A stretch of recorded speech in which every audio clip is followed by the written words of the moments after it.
அல்ல, இன்றைக்கு உலகமானது மெய்யாலுமே கடுமையான ஒரு காலத்துக்குள்ளாக கடந்து போய்கொண்டிருக்கிற ஒரு நிலையை நாம் பார்க்கிறோம். ஒரு காலத்தில் மேற்கத்திய தேசங்கள் வாழக்கூடிய அருமையான இடங்கள் என்று எண்ணிக்கொண்டிருந்த இந்த காலங்களில் மனிதர்கள் ஒருவேளை அந்த விதமான தேசத்துக்கு போவது, சொல்லப்போனால் பரலோகத்துக்கு போவதைப் போல கூட எண்ணக்கூடிய அவிதமான மனநிலையில் காணப்பட்ட காலங்கள் மாறி வருகிறதை பார்க்கிறோம். மெய்யாலுமே இதன் மத்தியிலும் ஒரு மனிதன் நிலையான மனதோடும் திடமான சிந்தையோடும் வாழ்க்கையின் எல்லா சூழ்நிலைகளிலும் சீராக ஓடக்கூடுமானால் ஒரு தேவ பிள்ளையால் மாத்திரம்தான் முடியுங்க. தேவன் காலங்கள் மாறலாம், சூழ்நிலைகள் மாறலாம், எல்லாமே மாறலாம், ஆனால் தேவன் ஒரு நாளும் மாறாதவர். ஆகவே அவரை விசுவாசத்தோடு பற்றி கொள்ளுகிற அவருடைய வாழ்க்கையிலும் அதே கிருபையை கர்த்தர் கொடுத்து வழிநடத்துகிறவராக இருக்கிறார். இந்த ரட்சிப்பு என்பது இன்றைக்கு மறந்து போன ஒரு உபதேசமாய் காணப்படுகிறது. இன்றைக்கு சபைகளில் ரட்சிப்பின் போதனை, சுவிசேஷத்தினுடைய உண்மையான சத்தியமானது போதிக்கப்படுவது மிக குறைந்து விட்டது. வேதம் ஒன்று சொல்லுகிறது, இந்த சுவிசேஷ பிரசங்கம் பைத்தியமாய் தோன்றும் என்று சொல்லப்படுகிறதை பார்க்கிறோம். யாருக்கு? தேவனை வேண்டாம் என்று சொல்லுகிறவர்களுக்கு அது பைத்தியம்தான். ஆனால் ஆண்டவரை பற்றி கொள்வர்களுக்கு அது தேவ பலன். இந்த உலகத்தில் வாழ்வதற்கு நமக்கு தேவ பலன் தேவைங்க. பல காரியங்களை நாம் செய்கிறோம், சிந்திக்கிறோம், செயல்படுகிறோம். தேவ ஞானம் தேவை, தேவ பலம் தேவை. இது ஆண்டவர் நமக்கு கொடுப்பதாக வாக்கு பண்ணியிருக்கிறார். சீரழிந்து கொண்டிருக்கிற இந்த உலகத்தில் ரட்சிப்பினுடைய மகிழ்ச்சியான செய்தி இன்றும் மாறி போகலை. ரட்சிப்பினுடைய மீட்பின் நற்செய்தியானது இன்றும் மாறிவிடவில்லை, கிருபையானது எடுபடவில்லை. அவ இந்த நாளில் கூட இவ்வளவு பெரிதான ரட்சிப்பு என்று வேதம் சொல்லுகிறது இல்லைங்களா? இந்த உலகத்திலேயே the most cost paying thing is salvation. மிகப்பெரிய விலைக்கிரயம் செலுத்தப்பட்டது ரட்சிப்பு. ஆனால் இந்த ரட்சிப்பு இலவசமாய் தேவன் கொடுக்கிறார். It's free. ஏன்னா நம்ம ரட்சிப்பை சம்பாதிக்க முடியாது, நம்ம பரலோகம் போக முடியாது, நமக்கு வாய்ப்பில்லை, வழி இல்லை. இந்த உலகத்தின் போராட்டங்கள் மனிதர்களை அவர்கள் கீழான நிலையிலேயே வைக்கிறதை பார்க்கிறோம். படிப்பு இல்லை என்ற வித்தியாசம் இல்லை, அந்தஸ்து உயர்வு என்ற வித்தியாசம் இல்லை. எல்லா நிலைகளிலும் மனிதர்கள் இன்றைக்கு வாழ்க்கையில் இழந்து போன ஒன்று என்னென்னா சமாதானம், விடுதலை. இதை கொடுக்க முடியாத இயேசு கிறிஸ்து வந்தார். ஆகவே ரட்சிப்பு என்பது இலவசம், ஆனால் அதற்கு செலுத்தப்பட்ட கிரயம் மிகப்பெரியதுங்க. அதற்கு செலுத்தப்பட்ட கிரயம் என்பது ஒரு சாதாரணமானதாக அல்ல. அதை நாம் விளங்கிக் கொள்ள வேண்டும். இந்த கிரயத்தை குறித்து இன்றைக்கு நான் உங்கள் மத்தியில் ஒரு 11 காரியத்தை சொல்ல விரும்புகிறேன். இவ்வளோ பெரிதான ரட்சிப்பு, இவ்வளோ பெரிதான மீட்பு, இவ்வளோ பெரிதான நம்பிக்கை, இவ்வளோ பெரிதான ஒரு விடுதலை பெற்றுக்கொள்ளும்படியாக ஒரு மனிதனுக்கு கொடுக்கப்படுகிற இந்த ரட்சிப்பு என்பது மெய்யாலுமே மகத்துவமானது தான். வேதம் அழகாக சொல்லுது, ஒரு பாவியை நீதிமானாக்குகிற a sinner made righteous.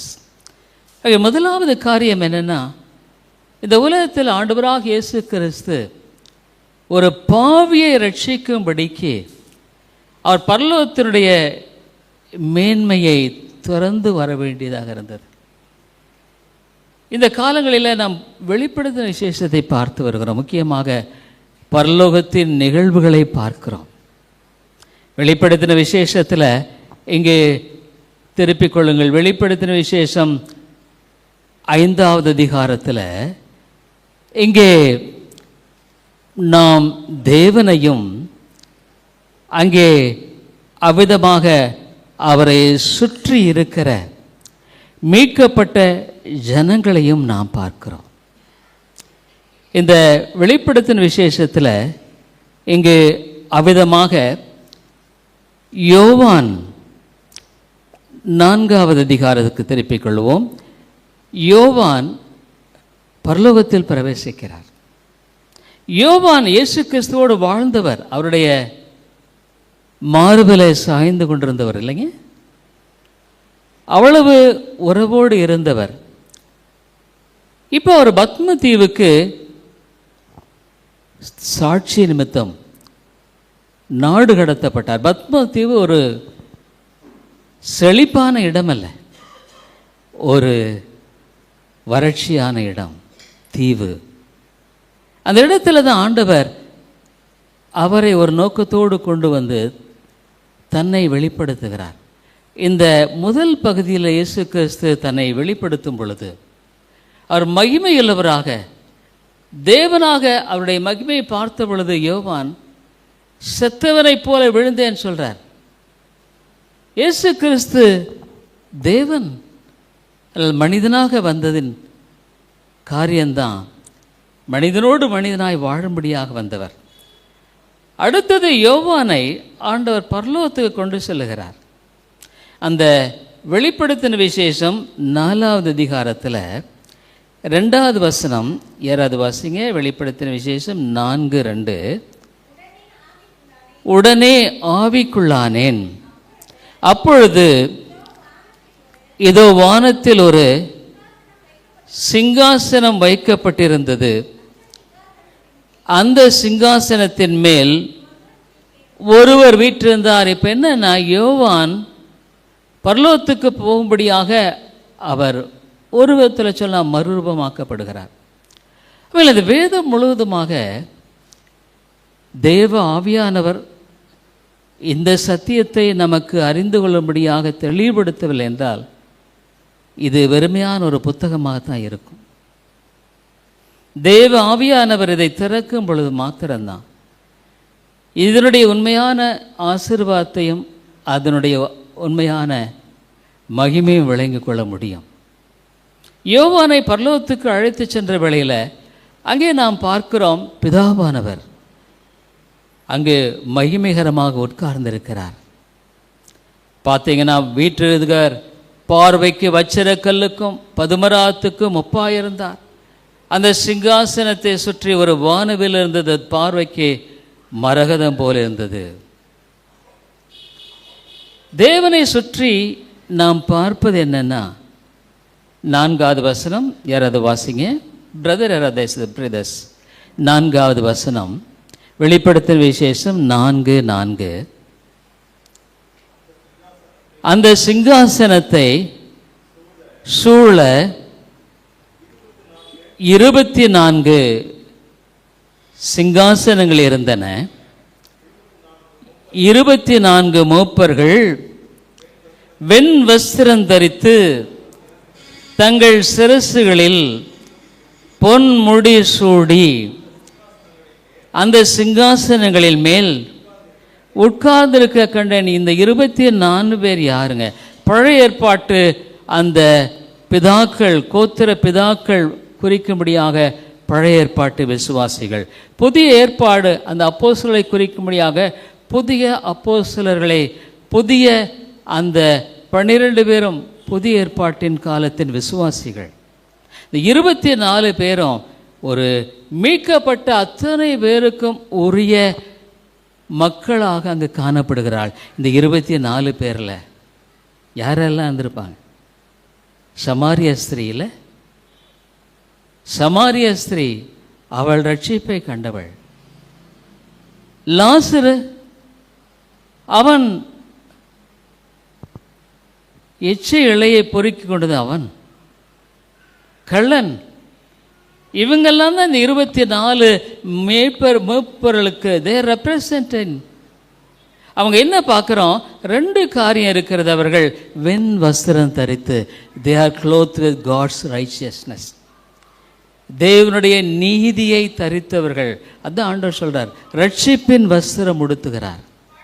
அதுமாதிரி இந்த ரட்சிப்பின் சத்தியம் என்பது ஒரு மனிதனுடைய வாழ்க்கையில மெய்யாய் மாற்றுகிறது, விடுதலையாக்குகிறதுங்க.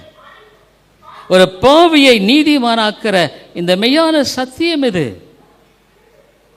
ஒரு காலத்தில் லாசரு அவன் பிச்சைக்காரனாக இருந்தான், ஆனால் இன்னைக்கு மகிமையாய் தேவனோடு உட்கார்ந்து இருக்கிறான். அந்த சமாரிய ஸ்திரீ யார்? விபச்சாரி. அவள் தேவனோடு உட்கார்ந்து இருக்கா. அதான் ஆண்டவர் சொன்னார், உங்களுக்கு முன்பாக ஆயக்காரர்களும் வேசிகளும் உட்கார்ந்து இருப்பார்கள். அதுமாதிரி ரட்சிப்பு இலவசம் இல்லை, அப்சல்யூட்லி ஃப்ரீ. ஆகவே அவர்கள் வன்வஸ்திரம் தரித்து கிரீடம். வேதத்தில் பார்க்குறல்ல, வெளிப்படத்தின் விசேஷத்தில் பலவிதமான கிரீடத்தை பார்க்கிறோம். ஒன்று, நீ சிலுவை சுமந்து செல்லும் பொழுது உன்னுடைய சிலுவையை டிரான்சாக்ஷன், உன் சிலுவையை நீ விட்டு மகுடத்தை தரித்துக் கொள்வாய். ஒருவேளை கேட்கும் பொழுது மற்றவர்களுக்கு பைத்தியமாக கூட இருக்கலாம்ல, ஆனால் தேவனுடைய பிள்ளைகளுக்கு மிகுந்த மகிழ்ச்சிக்குரிய சத்தியம் இது. ஒருவேளை இந்த காலையில் இந்த சத்தியத்தை கேட்கிற உன்னுடைய நிலை எப்படி என்பதை யோசித்துப்பார். உண்மையாலுமே என்னுடைய வாழ்க்கையில் தேவன் வெண்வஸ்திரம் தரித்திருக்கிறாரா? இந்த உலகத்தில் அந்த வெண்வஸ்திரம் தெரித்தராது, ஆனால் உன்னுடைய சுபாவங்களில் தெரியும், உன்னுடைய தன்மைகளில் தெரியும், உன்னுடைய வாழ்க்கை முறைகளில் தெரியும். நீ மெய்யாலுமே ரட்சிக்கப்பட்ட ஒரு தேவனுடைய பிள்ளை என்பதை அது வெளிப்படுத்தும். ஆகவே வெண்வஸ்திரம் என்று பார்க்கிறோம். இலவசமாக ரட்சிப்பில் 2 காரியங்கள். ஒன்று, நம்முடைய பாவங்களையெல்லாம் நீக்கிவிட்டு அவர் தம்முடைய நீதியை, இந்த உலகத்தில் நீதியாய் வாழ்ந்து அந்த நீதியை இலவசமாய் கொடுக்கிறாருங்க. இது மெய்யான தேவனுடைய வார்த்தை. ஒருவேளை இந்த காலையில் நீ கேட்டுக்கொண்டிருக்கிற உன்னுடைய வாழ்க்கையில் அவிதமான விசுவாசம் இல்லை என்றால் தேவனிடத்தில் வா, சொல்லு. நீ நிர்பந்தமாய் வாழ வேண்டிய அவசியம் இல்லை. தேவனிடத்தில் மெய்யான விடுதலை உண்டு, சமாதானம் உண்டு. நான் அடிக்கடி கேட்கிற கேள்வி, உன் வாழ்க்கையில் உண்மையான சமாதானம் இருக்குதா? உண்மையான சந்தோஷம் இருக்குதா? அப்பதான் நீ உண்மையான ஒரு தேவனுடைய பிள்ளை என்பதனுடைய அர்த்தமாக இருக்கக்கூடும். அது இல்லை என்றால், how can I say that you are a child of God? நீ தேவனுடைய பிள்ளை என்று எப்படி உன்னை நான் அழைக்க முடியும்? எப்படி நான் சொல்ல முடியும்? தேவ ஆவியானவர் எப்படி சாட்சியிட முடியும்? இயேசு கிறிஸ்து சம்பாதித்த இந்த ரட்சிப்பு என்பது விலையேற பெற்றது. அவர் பரலோகத்தினுடைய மகிமையெல்லாம் மேன்மையெல்லாம் துறந்து வந்து சம்பாதித்த ரட்சிப்பு இது. இரண்டாவதாக, he came into the world that rejected him. அவரை, இந்த உலகத்தில் இயேசுவை ஒருவரும் நேசிக்கவில்லை. என்ன, தம்மை நிராகரித்த ஒரு உலகத்தில் தான் இங்கே வந்தார். இன்றைக்கு இயேசு கிறிஸ்து கிறிஸ்தவர்களால் நிராகரிக்கப்படுகிறார், கிறிஸ்தவர்களால் புறக்கணிக்கப்படுகிறார். அவர் சொல்றாங்க, இயேசு, ஒரு சிலர் சொல்றாங்க, இயேசு எனக்கு ஆசீர்வாதத்தை தரட்டும், ஆனா சிலுவை எனக்கு வேண்டாம். சிலுவை என்றால் என்ன? சப்மிஷன், அவருக்கு ஒப்பு கொடுத்து வாழுவது. ஆனால் வேதம் சொல்லுது, சிலுவை இல்லாமல் நீ பரலோகம் போக முடியாதப்பா. You can't go to heaven. சிலுவை உன்னுடைய வாழ்க்கையில மெய்யாலுமே கிரியை செய்யாமல், பவுல் என்ன சொல்றார்? கிறிஸ்துவுடனே கூட சிலுவையில் அறையப்பட்டேன், crucified with Jesus. இதுதான் பரிசுத்த ஆவியானவர் ஒரு மனிதனுடைய வாழ்க்கையில அவனை உடைக்கிறார், செதுக்குகிறார், அவனை வணைகிறார், அவனை உருவாக்குகிறார். தேவ ஆவியானவர் உன்னுடைய ஆத்துமாவிலே செயல்படவில்லை என்றால் அம்மையாலே உனக்கும் தேவனுக்கும் இடையில உறவு இல்லை. ஒருவேளை உன்னுடைய வாழ்க்கையில பல பெயர்கள் இடலாம், but no living fellowship with God. உன் வாழ்க்கையில இன்னுமாக இந்த உலகத்தை ஒருவேளை ஞாயிற்றுக்கிழமை ஆலயத்தில் வந்து உட்கார்ந்து இருக்கும் பொழுது தேவனுடைய பிள்ளையை போல உட்கார்ந்து இருக்கலாம். ஆனால் வெளியே போய் உன்னுடைய வீட்டிலும் இடத்திலும் மற்ற இடங்களிலும் எவ்விதமாய் வாழ்ந்து கொண்டிருக்கிறாய்? உன்னுடைய பேச்சு விதமாக இருக்கிறது, உன்னுடைய நடத்தை விதமாக இருக்கிறது, உன்னுடைய வாழ்க்கை மெய்யாலுமே கிறிஸ்துவை காட்டுகிறதாக இருக்கிறதா? அதுதாங்க ரட்சிக்கப்பட்ட வாழ்க்கை. இதுதான் விடுதலையின் வாழ்க்கை. அந்த மக்கள் நிச்சயமாக சந்தோஷமாக தான் இருப்பாங்க. they'll be very happy because God is with them. தேவன் அவர்களோடு கூட இருக்கிறார். இரண்டாவது காரியம், நிராகரித்த உலகத்தில் அவரை வெறுத்தும் அவரை தவறாக புரிந்து கொண்ட மக்களிடையே வந்து இந்த ரட்சிப்பை சம்பாதித்தார். he paid a cost for that. ஒரு கிரயத்தை செலுத்தினார். எதுக்காக? அவருடைய பிள்ளைகளை மீட்கும்படியாக, அவருடைய பிள்ளைகளை பாவத்தின் அடிமைத்திலிருந்து மீட்கும்படியாக, அவருடைய பிள்ளைகளை நிர்பந்தத்திலிருந்து மீட்கும்படியாக, அவருடைய பிள்ளைகளை விடுதலின் வாழ்க்கைக்குள்ளாக கொண்டு செல்லும்படியாக அவர் நிராகரித்த இந்த உலகத்திலே அவர் அவ்விதமாக வாழ்ந்தார். He faced every temptation. Bible என்ன சொல்லுது? நம்மை போல எல்லாவற்றிலும் சோதிக்கப்பட்டார். அவர் சோதிக்கப்படுவதற்கு உதவி செய்ய வல்லவராக இருக்கிறார். நீ உன்னுடைய பாவ வாழ்க்கையில தொடர்ந்து நீ வாழ்வாயானால் அது உன்னுடைய வாழ்க்கையினுடைய துணிகரமே அல்லாமல் வேறில்லை. என்ன, தேவன் அழைக்கிறார், நான் வா இளைப்பாறுதல் தருகிறேன் என்று சொல்லியும் கூட உடைய வாழ்க்கையில் நீ வர விரும்பவில்லை என்றால் இஸ் நத்திங் பட் பிரசம்ஷன். எனக்கு வேண்டாம், ஐ டோன்ட் வாண்ட் ஜீசஸ். ஆமா, இஸ் நத்திங் பட் பிரசம்ஷஸ். உடைய வாழ்க்கையில தேவனுடைய வாழ்க்கையை கட்டுகிறேன் என்றார், கட்டுவேன் நாட்டுவேன் சொல்றார். இந்த காலையில் தேவனுடைய வார்த்தையை கேட்டுக்கொண்டு கர்மையான சோர்னேஸ்வரியே, இந்த காலையினுடைய வாழ்க்கை எப்படி இருக்குன்னு எனக்கு தெரியாது. I don't know how you are living, how your heart is, how your life is. I don't know, வாழ்க்கை எப்படி எனக்கு தெரியாது. ஆனால் ஒன்று எனக்கு தெரியும், இயேசு உன் வாழ்க்கையில் உன்னை நிச்சயமாக சந்திருப்பார். ஆனால் you will be a different person. நீ வேறுபட்ட நபராக இருப்பாய் என்பதில் எந்த விதமான சந்தேகம் இல்லை. God has got a purpose for you. உனக்காக தேவன் நோக்கத்தை வைத்திருக்கிறார், உனக்கான ஒரு திட்டத்தை வைத்திருக்கிறார். உனக்காக அவர் தன்னையே சிலுவையில் மரிக்கும்படியாக ஒப்புக் கொடுத்த அந்த அன்பை வெளிப்படுத்த விரும்புகிறார். பவுல் என்ன சொன்னாரு? கிறிஸ்துவின் அன்பை என்னை நெருக்கி ஏவுகிறது. அந்த அன்பை யோசித்துப்பார், அந்த அன்பை யோசித்துப்பார்.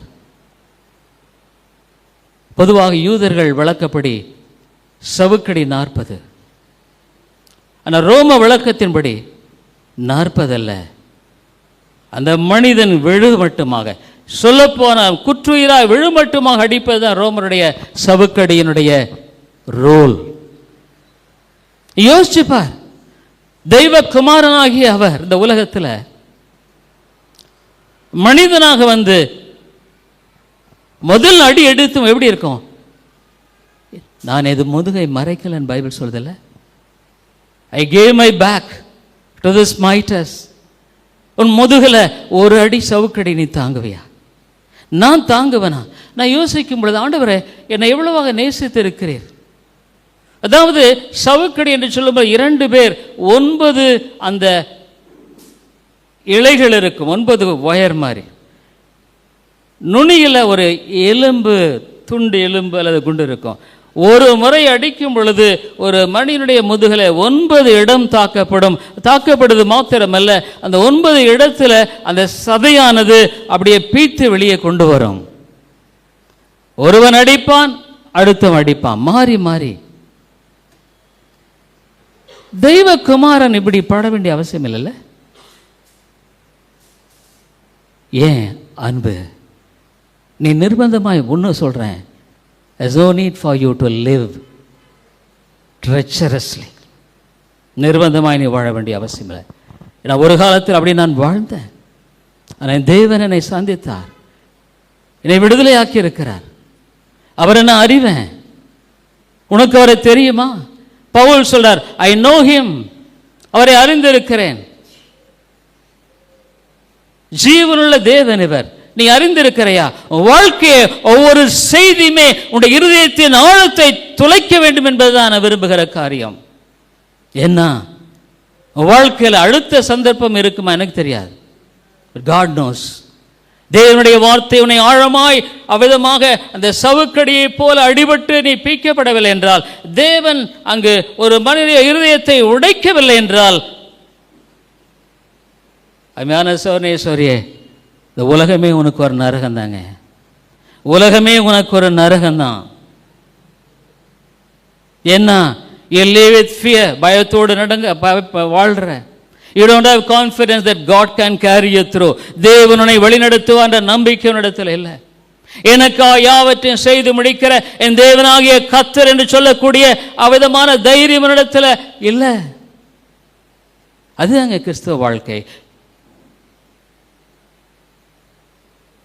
எத்தனை சோதனைகள் இல்லை. நான்காவதாக என் பாவத்தை சுமந்து தீர்த்தார். ஆಮೇಲೆ எபிரேயரில் சொல்லப்படுகிறது, இயேசு எல்லாம் ஒட்டுமொத்தமாக எல்லா பாவத்துக்காக ஒரு பலி அல்ல. His God. ஒவ்வொரு மனிதனுக்காகவும் அவர் நரகத்தை ருசி பார்த்தார். எபிரேயருக்கு நிருபம் அந்த வசனத்தை நான் உங்களுக்கு காட்டி இருக்கிறேன். நான் பாருங்க, எபிரேயருக்கு நிருபத்தில் அவர் ஒவ்வொரு மனிதனுக்காக அவர் ருசி பார்த்து இருக்கிறார். அதுதான் வேதம் சொல்லுகிறது, he died for every person.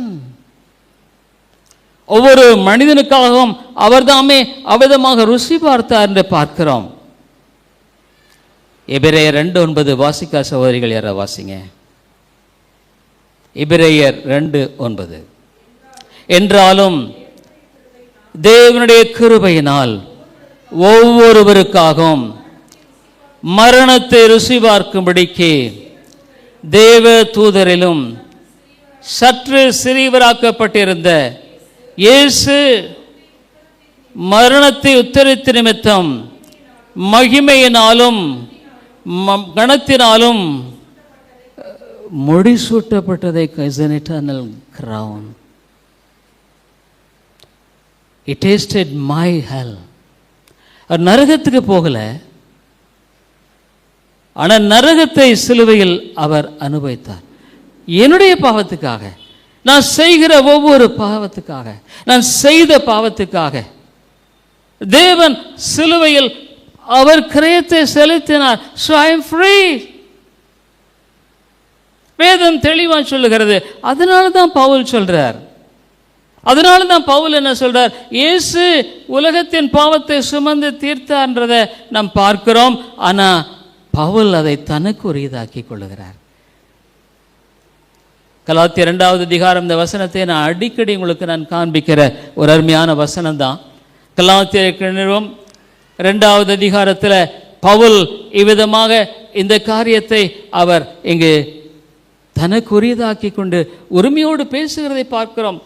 கலாத்தியர் 2வது அதிகாரம் எப்படியாக தேவன் தாமே இந்த இடத்தில் 20வது வசனம் வாசிக்காத பிரதர் ப்ளீஸ் வாசிங்க. கலாத்தியர் 2:20. கிறிஸ்துவுடனே கூட சிலுவையில் அறையப்பட்டேன், ஆயினும் பிழைத்திருக்கிறேன். இனி நான் அல்ல, கிறிஸ்துவே எனக்குள் பிழைத்திருக்கிறார்.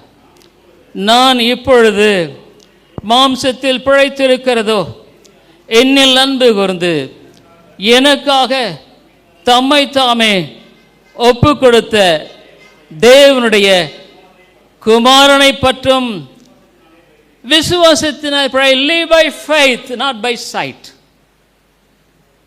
என்னில் அன்பு கூர்ந்து எனக்காக. அதனால என்னுடைய வாழ்க்கையில ஒரு ஆவிக்குரிய உணர்வில் காணப்படுகிற முக்கியமாக he died for me. எனக்காக. It's so personal. ஆண்டவர் ஒரு கூட்ட மக்களுக்காக இல்லை, அவர் தனிப்பட்ட விதத்தில் ஒவ்வொருவருக்காக மரணத்தை ருசி பார்த்தவர். எனக்காக நான் மீட்பை பெறும்படிக்க. வேதத்தில் அந்த ரட்சிப்பை பெற்ற ஒவ்வொருவரும் அப்படித்தான். ஆகவே அவர் என் நிமித்தம் காயப்பட்டார், என் நிமித்தம் தான் அவர் நொறுக்கப்பட்டார். ஏசாயா 53 தான் நம்ம வாசிக்கிறோம். 5வதாக தேவ கோபாக்கினை நான் தான் சுமக்கணும். என்ன பாவம் செய்தது நான் தானே. வேதம் சொல்லுகிறது, பாவத்தின் சம்பளம் மரணம். The consequence of sin is death. The wrath of God, தேவனுடைய கோபம் என் மேல் நிலை நிற்கிறதுன்னு வேதம் சொல்றது தெரியுங்களா? ஆனால் என்னுடைய கோபாக்கினை அவர் சுமந்து தீர்த்தார். He took my punishment. அதான் நம்ம பார்க்கிறோங்க. He took my punishment. என்னுடைய கோபாக்கனையை அவர்தாமே சுமந்து தீர்த்தார் என்பதுதான் அவருடைய வார்த்தை சொல்லுகிறதை பார்க்கிறோம். என்னால அவர் பிதாவை விட்டு கட் ஆஃப் தரிக்கப்பட்டார். அதனால தான் சிலுவையில் அவர் மத்தேயு 27:46 யாராவது வாசிங்க. மத்தேயு 27:46 சிஸ்டர்ஸ் யாராவது வாசிங்க.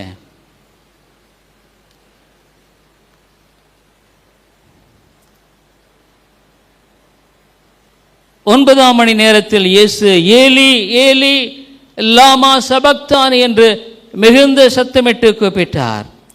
அதற்கு என் தேவனே ஏன் என்னை கைவிட்டீர் என்று அர்த்தமாம். நீயும் நானும் கைவிடப்பட வேண்டியவர்கள். ஆனால் அவர் கைவிடப்பட்டார். இன்றைக்கு ஈரான், சவுதி அரேபியா போன்ற நாடுகளில் இயேசு அநேக பிரின்ஸ் இளவரசர்கள் இளவரசிகளை ரட்சிக்கிறார். மிக ஆச்சரியமாக இருக்கிறது. தேவன் அவர்களை சந்தித்து சமீப காலங்களில் அவருடைய சாட்சிகளை போட ஆரம்பிச்சிருக்காங்க. அவருடைய பணத்தின் அளவு கொஞ்சம் நஞ்சம் இல்லை. ஆனால் எல்லாம் விட்டுட்டு அவள் கிறிஸ்துவை பின்பற்றுகிறதுல தன்னுடைய வாழ்க்கை அர்ப்பணித்து வாழ்கிறதை பார்க்கும்போது மிகுந்த ஆச்சரியமாக இருக்கிறது. அதுமாதிரி இந்த உலகம் உனக்கு எதுவுமே திருப்தி தர தெரிஞ்சுக்க. ஆகவே அவர்தாமே தேவனுடைய கோபாக்கனையை அவர் சுமந்து தீர்க்க வேண்டியதாக இருந்தது. ஆறாவதாக, ரத்தம் சிந்துதல் இல்லாமல் ரட்சிப்பு இல்லை, பாவ மன்னிப்பு இல்லை. வேதத்தில் இந்த வேத புத்தகம் அழகாக ஆரம்பத்திலிருந்து கரையம் செலுத்த பலி செலுத்தப்படுவதை பார்க்கிறோம். வரப்போகிற மேசியாவான அவருடைய பலியை குறித்து வேதம் தெளிவாக சொல்லுகிறதை நாம் அறிந்திருக்கிறோம். இங்கே எபிரேயர் 9:22 வேதம் என்ன சொல்லுகிறது? எபிரேயர் 9:22 யார் வேணாலும் வாசிக்கலாம். எபிரேயர் 9:22 எவ்வளவு அழகாக தேவனுடைய வார்த்தை சொல்லுகிறதை பார்க்கிறோம். நியாயப்பிரமாணத்தின்படி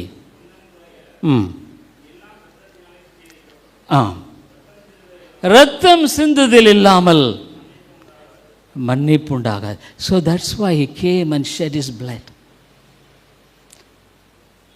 ஆகவேதான் அவர் வந்து தன்னுடைய இரத்தத்தை சிந்தினார். அவர் முதலாவது அங்கு அந்த சவுக்கடி, அது மாத்திரமல்ல, அவர் ஆல்மோஸ்ட் டெட்.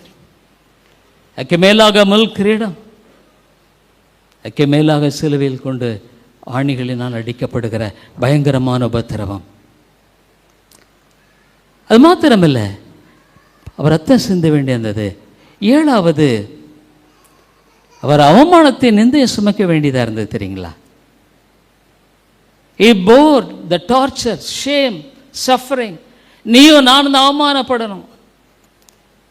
ஒருவேளை என் வாழ்க்கையினுடைய ஒவ்வொரு சிந்தையும் இங்கு படம் பிடித்து காட்டப்படுமானால் என்னை பற்றி நீங்கள் என்ன நினைப்பீங்க?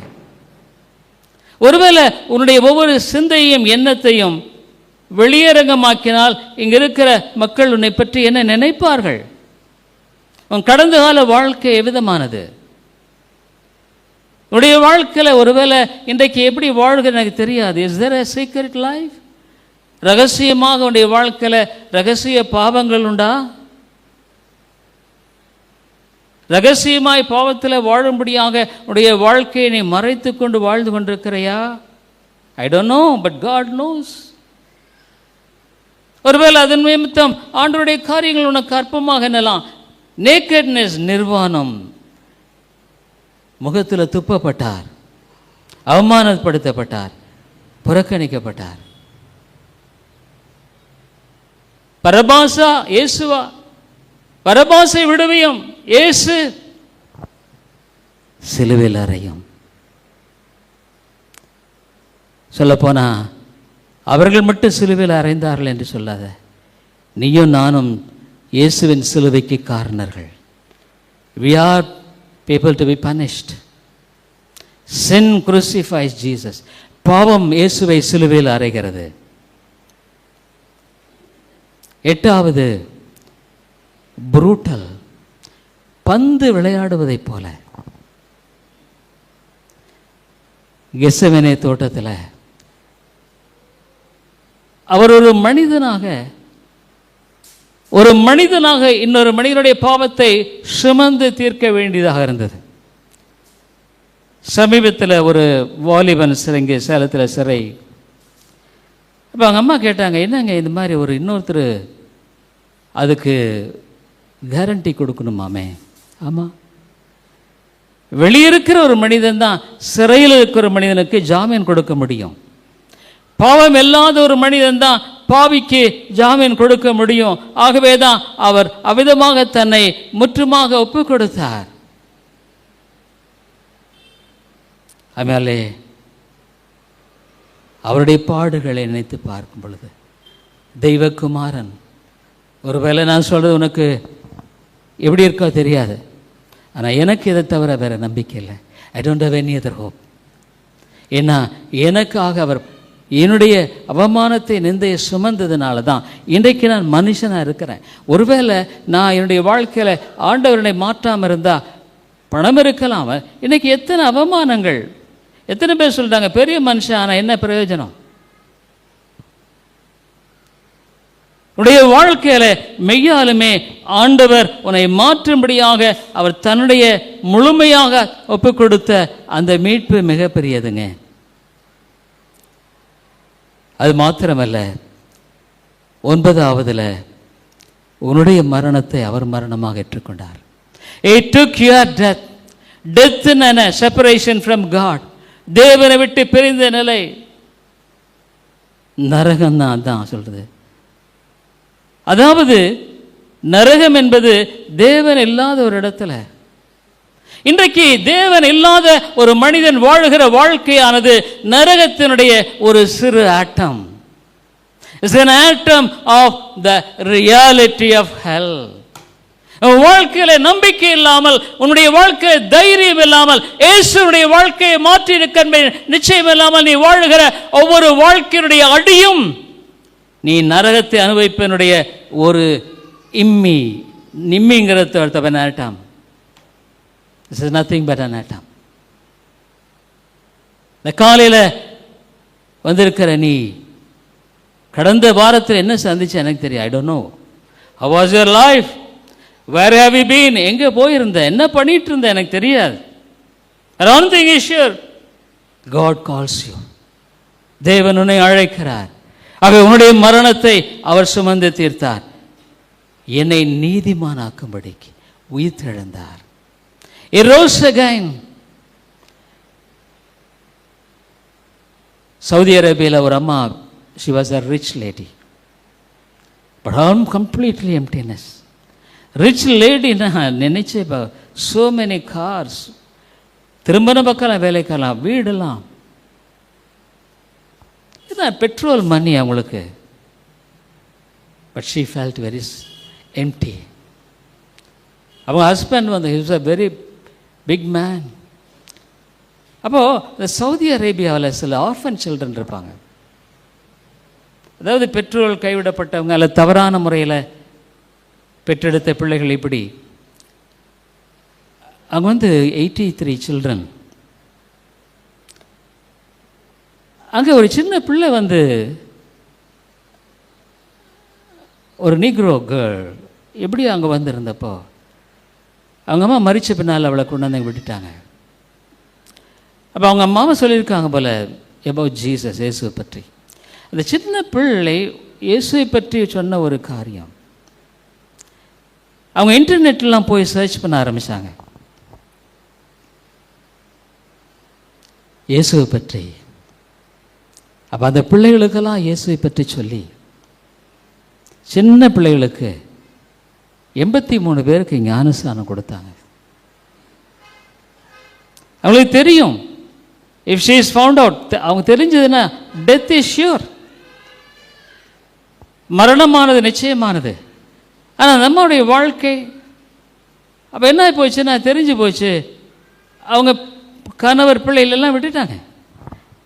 அரசாங்கம் அடுத்து ஒரு கேள்வி வந்தது. இது உண்மையான நிகழ்ச்சி. இன்றைக்கி அவங்க ஆண்டுடைய ஊழியத்தை ஒரு ஆப்பிரிக்க நாட்டில் கென்யாவில் செஞ்சிட்ருக்காங்க.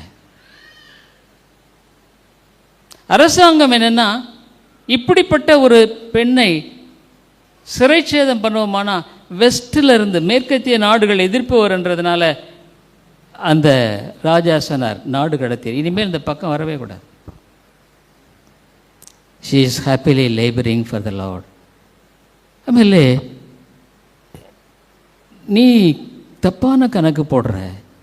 இயேசுவை தவிர உனக்கு நிரந்தரமான நிலையான சந்தோஷத்தை எதுவுமே கொடுக்க முடியாது. Nothing. your money can't give, your health can't, wealth எதுவுமே கொடுக்காது. உன்னுடைய உறவுகள், உன்னுடைய மனைவி, கணவன், பிள்ளைகள், nobody can, only Jesus. என்னுடைய மரணத்தை அவர் எடுத்துக்கொண்டார் என்னை நீதிமானாக்கும்படிக்கு, பாவத்தின் மேல வெற்றியை கொடுக்கும்படிக்கு. He justified. இப்போ அங்கே அவர் என்ன பண்ணுறாரு? He is in glory. He is pleading for me. ஒரு தேவனுடைய பிள்ளைக்கு இருக்கிற ஒரு பெரிய பாதுகாப்பு, என் இயேசு எனக்காக ஜெபித்து கொண்டிருக்கிறார். I am weak and lonely in the desert of this world. இந்த உலகத்தில் நான் பண்ணுகிற பிரயாணம் ஒரு வனாந்தர பிரயாணம் தான். என்ன எங்கே பார்த்தாலும் உலகம், மாமிசம், இச்சை, பெருமை, மேட்டுமை, இதுதான் இருக்கு. தாழ்மை இல்லை. ஒன்று சொல்கிறேன், நீ நரகத்துக்கு போயானா உடைய பாவத்தினால நீ நரகத்துக்கு போகிறதில்ல. இன்னொரு சொல்கிறேன், நீ நரகத்துக்கு போன உடைய பாவத்தினால் நரகத்துக்கு போகிறதில்ல. உனக்கு பாவத்தின் பரிகாரத்தை கொடுத்தார்ல, மீட்பை கொடுத்தார்ல, ரட்சிப்பை கொடுத்தார்ல, அவர் சம்பாதித்து கொடுத்தார்ல, அதை நீ நிராகரிக்கிறதுனால தான் நரகத்துக்கு போகிற. It is not the problem of sin. பாவத்தின் பிரச்சனை இல்லை. It is the problem of son. ஏன் இயேசு எனக்கு வேண்டாம், இயேசுவே எனக்கு வேண்டாம், தாவீதின் குமாரன் எனக்கு இறங்கும். நீ ஆண்டவரிடத்தில் உன்னை தாழ்த்த விரும்பலை. It's because of your pride. உன்னுடைய பெருமை. நீ நரகத்துக்கு போகிற ஒவ்வொரு மனிதனுடைய வாழ்க்கையிலும், ஒவ்வொரு மனுஷனுடைய வாழ்க்கையிலும் why they go to hell? because of their own pride. பெருமை தாங்க. என்ன அவனை தாழ்த்தி வர முடியல. ஆண்டவரே, உன்னுடைய போராட்டத்தை சொல்ல விரும்பல.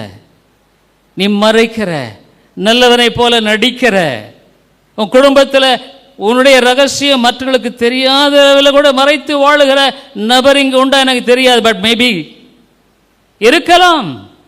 பாவம் உன்னை மறைக்கும்படியாக, உன்னை துணிகரம் கொள்ளும்படியாக செய்கிறது. ஆனால் அதற்குரிய ஒரே ஒரு வாழ்க்கை கிறிஸ்துவில் மாத்திரம்தான்.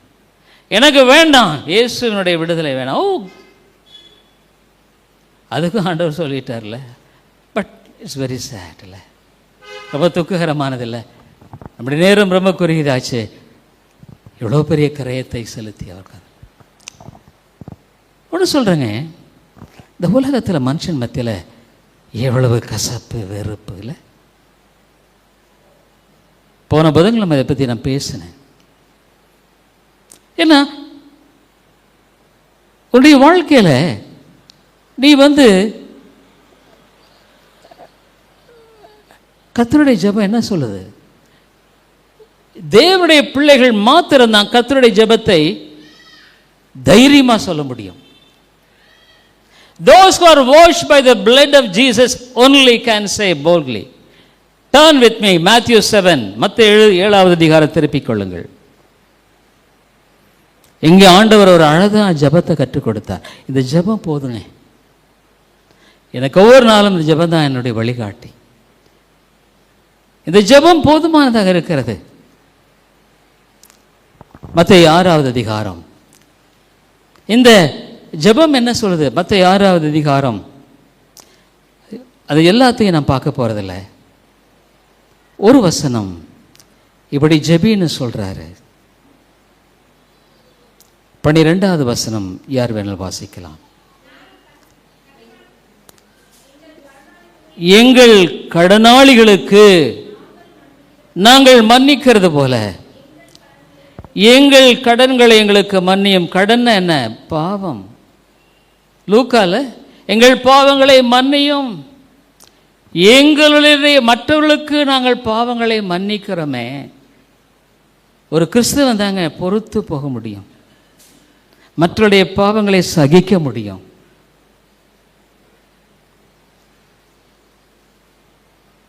மன்னிக்கிறது போல நீ நேர்மையாக அந்த ஜெபத்தை செய்ய முடியுமா? அந்த காலையில் கேட்குறேன். நான் ஒவ்வொரு நாளும் ஜெபிக்கிறேன், பாவியாதின் மேல் கிருபையாயிரும் ஆண்டவரே, என் பாவங்கள் எல்லாம் மன்னித்து கழுவி சுத்திகரிக்கும். வேதனையுண்டாக்குற வழிகள் உண்டோ? 139 துணிகரமான பாவங்களுக்கு என்னை நீங்களாக்கும். மற்றவர்களுக்கு நான் அவர்களுடைய தப்பிதங்களையும் பாவங்களையும் மன்னிக்காவிட்டால், ஆனால் உன் இருதயத்தில் இவ்வளோ கசப்பு இருக்குது, வெறுப்பு இருக்குது, கோபம் இருக்குது, பகை இருக்குது, மற்றவர்களை மன்னிக்க முடியறதில்ல, மற்றவர்களை நேசி. ஏங்க மேன் இஸ் ஸோ செல்ஃபிஷ். ஆண்டவர் அதுவும் சொல்லிட்டார், நீ ஒருவேளை மற்றவர்கள் பாவங்களை மன்னிக்கலைன்னா உன் பாவம் மன்னிக்கப்படாதப்பா, உன் பாவம் மன்னிக்கப்படாது. இயேசுவின் இரத்தத்தை உனக்கு பலிதமாகாது. நான் பாவம் மற்றவர்களை பொறுத்து போக மாட்டேன், மன்னிக்க மாட்டேன், என் வாழ்க்கையில் கோபமாக தான் இருப்பேன், வெறுப்பாக தான் இருப்பேன், என்னுடைய வாழ்க்கையில் இப்படி தான் வாழுவேன்னு சொன்னால், இதோ உனக்கு ஏற்ற ஒரு வசனத்தை நான் சொல்கிறேன், படிக்கிறேன் கேளு.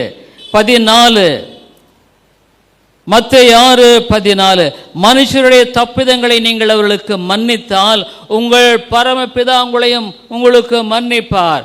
மனுஷருடைய தப்பிதங்களை நீங்கள் அவர்களுக்கு மன்னியாதிருந்தால் உங்கள் பிதா உங்கள் தப்பிதங்களையும் மன்னியாதிருப்பார். அவ்வளோதாங்க. நிறைய சமயம் போராட வேண்டியதாக தான் இருக்கு. ஏன்னா அவங்க சில செய்யறதை பார்க்கும்போது, ஐயோ ஆண்டவரே மன்னியும். மெய்யான கிறிஸ்தவனுக்கு தான். ஏன்னா அவர் ராமுழுதும் பந்தாடப்பட்டார். கெத்செமனே தோட்டத்தில் இரத்தமானது வியர்வையாக அங்கே ஒழுகிற்று. He already lost his strength. எல்லா பலத்தை இழந்துட்டார். அவரை கை கட்டி, he was not a free man, கையில் கட்டிட்டு முதல்ல பிரதான ஆசாரியனுடைய மாமனார் வீட்டுக்கு அங்கே போய் கேட்குறாங்க, நீ தெய்வகுமாரா? முகத்தில் துப்புறாங்க, கன்னத்தில் அடிக்கிறாங்க, குட்டுறாங்க. கை கட்டப்பட்டதுனால எச்சில் துப்புனதை கூட துடைக்க முடியாது. வெளியே வர்றாரு, பேதுரு மறுதளிச்சு நின்றுருக்கிறான். பைபிள் ரொம்ப அழகாக அந்த பேதுருவை நோக்கி பார்த்தார். பேதுருவே, மனக்கசந்து அழுது ஜெபிக்கிறான். இந்த காலையில் உன் வாழ்க்கையில் ஜீவனோடு வாழ விரும்பினா, கர்த்தாவே என் பாவங்களை மன்னியும்னு மட்டுமல்ல, மற்ற பாவங்களை மன்னிக்கக்கூடிய கிருபை எனக்கு தாரும்னு கேளு. உன் மனைவி மேலே எத்தனை கசப்பு, உன் கணவன் மேலே எத்தனை கசப்பு, உன் பிள்ளைகள் மேலே எத்தனை கசப்பு, மன்னிக்க முடியாது. எத்தனையோ வருஷத்துக்கு முன்னால் நடந்ததை அப்படியே பச்சை பசேல்னு வச்சிருக்கிற நீ, எப்படியா உன் பாவம் மன்னிக்கப்படும்? எப்படியா உன் பாவம் மன்னிக்கப்படும்? உன்னுடைய பாவம் ஆகாயத்தில் போனதாக நினைக்காத. The word of God is there. Bible சொல்ல சில பாவங்கள் முந்திக் கொள்ளுகிறது. சில செஞ்ச காரியத்துக்கு வனைய அரைக்கிறான்றான்ல. ஏன்? There is a God. அமேலியுடைய வாழ்க்கையில் பிலாத்து அவரை கை கழுவி எப்படியாவது போனால் தொலைஞ்சா போதும்ன்ட்டு கலிலேன்னு சொன்ன உடனே ஏரோதுகிட்ட அங்கே இழுத்துட்டு போகிறாங்க. ஏரோதுட்டு திரும்ப பிலாத்து வந்த ஜனங்கள் புறக்கணிக்கிறார்கள், சிலுவையில் அறையும். ஏன் இந்த 2 கள்ளருக்கு மட்டும் சவுக்கடி கொடுக்கல? இவரை மட்டும் ஏங்க நான் சவுக்கடியில் அடித்து கொண்டு போய் சில அறையணும்? யோசிச்சு பாரு. Yes, the gravity of sin, the gravity of punishment. 40 இல்லை, ஐ டோன்ட் நோ, அடித்த இடமெல்லாம் ரத்தமாக சிந்தி இருக்கும். வேப்பிங் மாற்றி ஏற்கனவே பைபிள், பழைய ஏற்பாட்டில் ஐ கேவ் மை பேக்ன்றாரு. ஏங்க சொல்கிறாரு? எத்தனையோ 2000 ஆண்டுகளுக்கு முன்பாக, 700 ஆண்டுகளுக்கு முன்பாக தீர்க்கன் எழுதுகிறான். அவருடைய முதுகை பிளக்கும்படி அவர் ஒப்பு கொடுத்தார். யாருங்க இவர்? தேவன். 700 years பேக் அவருக்கு என்ன நடக்குங்கிறத துல்லியமாக எழுதியிருக்குங்க. இயேசு கிறிஸ்துவனுடைய சிலுவையின் மரணத்தை குறித்த அந்த ப்ராஃபஸி, தீர்க்க தரிசனம் ஏறக்குறைய 300 இடங்களில் நிறைவே. என் தேவனே, என் தேவனே, ஏன் என்னை கைவிட்டீர்? Psalm 22. 300 இடங்களில் இயேசுவினுடைய சிலுவை குறித்த பாடுகளை குறித்த தீர்க்க. எப்படிங்க? How could this be? வேதம் தவறாது. சவுக்கடி அடிச்சு அதோட விட்டாங்களா? உன்னுடைய பாவம் முள்முடிகளை கொண்டு வந்து வைக்கிறார். எச்சி துப்புறாங்க. ராஜாவை வாழ்க சிலுவையில் சுமந்து போகிறார். இப்ப ஸ்திரீகள் அழுது பொழுது சொன்ன, எனக்கு அழாதேங்கள், உங்களுக்கு அவனுடைய பிள்ளைகளுக்கு அழுங்கள். நீ பரலோகம் போகணும்னா அழ கற்றுக்கொள். தேவனுடைய சமூகத்தில் அழு, தப்பில்லை. நீ மற்றதுக்காக அழுது பிரயோஜனம் இல்லை. என்னுடைய கண்ணீர்கள் தேவனுடைய சமூகத்தில் சிந்தப்படுமானால் அந்த ஒவ்வொரு சொட்டு கண்ணீரும் உன்னுடைய வாழ்க்கையினுடைய பரிகாரத்துக்காக தேவன் கேட்கிற பதிலாக இருக்கும் என்று அறிந்து கொள். இல்லை என்றால் வாழ்க்கையானது அருமையான சோதனே சோரியே தாழ்த்து. தேவனே, என்னால் செய்ய முடியல, ஆண்டவர் என்னால் முடியல, இதையும் கூட மன்னிக்க முடியுமா? அப்படி பந்தாடப்பட்டு சேப்பாடை உடுத்தி முல்கிரிடம் வைத்த, செவுக்கால் அடித்த அதே வீரர்கள் தான் அவரோடு பின்னால வந்து ஆணிகள் எல்லாம் அடித்து தூக்கி நிறுத்துகிறார்கள். அவர், பிதாவே இவர்களுக்கு மன்னியும். என்னால் விலையும் கொள்ள முடியலைங்க, என்னால் விலையும் கொள்ள முடியல. ஒரு சின்ன ஒரு காரியத்தால் நம்ம மன்னிக்க முடியல. சின்ன காரியம் தன்னை முற்றிலுமாக வேதனைப்படுத்தி சிலுவையில் தொங்கவிட்ட பொழுது, பிதாவே, இன்றைக்கும் அதே வலது பக்கத்து கலர், ஆண்டவரே மதுராஜ்யத்தில் வரும்போது அடியை நினைத்தார்கள். மர்மையான சவனேஸ்வரிய எஞ்சிய நாட்களில் தேவனிடத்தில் அழு, தேவனிடத்தில் கதறு. ஆண்டவரே, இப்படியாக நான் வாழ்ந்து கொண்டிருக்கிறேன், சாட்சி இல்லாமல் கர்த்தருடைய ஜெபம் என்ன சொல்லுது? உம்முடைய நாமம் மகிமைப்படுவதாக. நான் சாட்சி இல்லாமல் வாழ்கிறேன், நான் ஒரு நாயா பேயா வாழ்ந்து கொண்டிருக்கிறேன். ஆண்டவரே, என்னை மன்னியும். இதை விட கேவலமான ஒரு வாழ்க்கை இயேசு இல்லாத வாழ்க்கை தெரியுங்களா? இயேசுவோடு வாழ்கிற வாழ்க்கை என்ன? ஏன் வெளிப்படுத்தின விசேஷத்தில் தேவனோடு ராஜாக்களாக உட்கார்ந்து இருக்கிறாங்க. ஒரே ஒரு வசனத்தை காட்டி முடிக்க, இந்த உலகத்தில் ஒரு மனிதனை ரட்சிப்பது எதற்காக? For what purpose God saves a person. அவனை எப்படி மாத்துறாரு? அவன் இந்த உலகத்தில் ஒரு ராஜா தாங்க. உலகத்தில் ரட்சிக்கப்பட்ட ஒரு மனிதன் ராஜா. என்ன? he is under the protection and care of the King of Kings. ராஜாதி ராஜாவினுடைய பாதுகாப்பில் அரவணைப்பில் இருக்கிற அவன் ஒரு ராஜா தான். என்ன? உன்னை ரட்சித்தா நீ ஒரு ராஜா தான். சூழ்நிலைகள் மேலாக, எல்லாவற்றுக்கு மேலாக வாழக்கூடிய வாழ்க்கை முறையை உன் வாழ்க்கையில பரிசுத்த ஆவியானவர் கற்றுக் கொடுத்து உன்னை வழிநடத்துகிறார். அனுதினம் கர்த்தரின் மேய்ப்பராக இருக்கிறார். நான் தாழ்ச்சி அடையேன். it could never be. தேவனுடைய பிள்ளை தாழ்ச்சி அடைந்து போவதில்லை. பணம் இல்லாமல் இருக்கலாம், வேற இல்லாமல் இருக்கலாம். பட் இன் ஹிஸ் கேரக்டர், அவருடைய குணத்தில், தன்மையில, நடத்தையில, பேச்சில, வார்த்தையில, இந்த உலகத்தை சந்திக்கிற போராட்டங்களின் மத்தியில he is a king. ஒரே ஒரு வசனம் யாராவது வாசிங்க. 318வது பக்கம், 1 பேதுரு 2வது அதிகாரம் 9வது வசனம். 318வது பக்கம் 2வது அதிகாரம் 9வது வசனம்.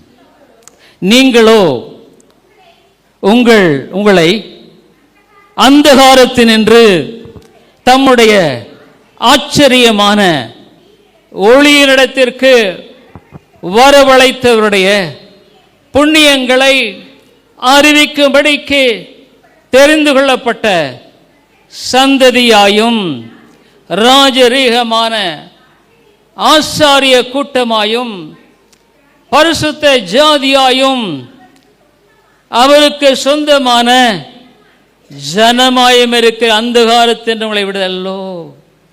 You were in darkness, வழி தெரியல, என்ன பண்ணுது? ஆனால் இப்போ ஒளி இடத்துல வந்துட்ட. புண்ணியங்களை அறிவிக்கும்படி ஒரு தேவனுடைய பிள்ளைக்கு இயேசுவை பற்றி பேசுவதை தவிர மகிழ்ச்சியானது வேறு ஒன்றுமில்லை. தெரிந்து கொள்ளப்பட்ட சந்ததி, ராஜரீக கிங்லி priesthood, பரிசுத்த ஜாதியாயம், belongs to God. இந்த உலகத்தில் தேவன் உன்னை அழைக்கிறார். நீ தேவனிடத்தில் வரலாம். உன்னால் முடியலையா? ஆண்டவரே என்னால் முடியலைன்னு சொல்லி தப்பில்லை. நான் அப்படி தான் சொல்கிறேன். பவுலே கதறுகிற, நன்மை செய்ய வேண்டும் என்ற விருப்பம் இடத்துல இருக்கு, நன்மை செய்ய முடியல. இந்த காலையில் சிலுவை அண்டை தாழ்த்துவையா, தொடர்ந்து பாவத்தில் வாழாத, தொடர்ந்து உடைய துணிகரத்தில் வாழாத, பாவத்தின் வாழ்க்கையின் மூலமாக ஆண்டவருடைய நாமத்தை தூஷிக்காத, கிறிஸ்தவன் என்று சொல்லிக்கொண்டு கிறிஸ்துவை உன் வாழ்க்கையின் மூலமாக தூஷிக்காத, மகிமைப்படுத்த.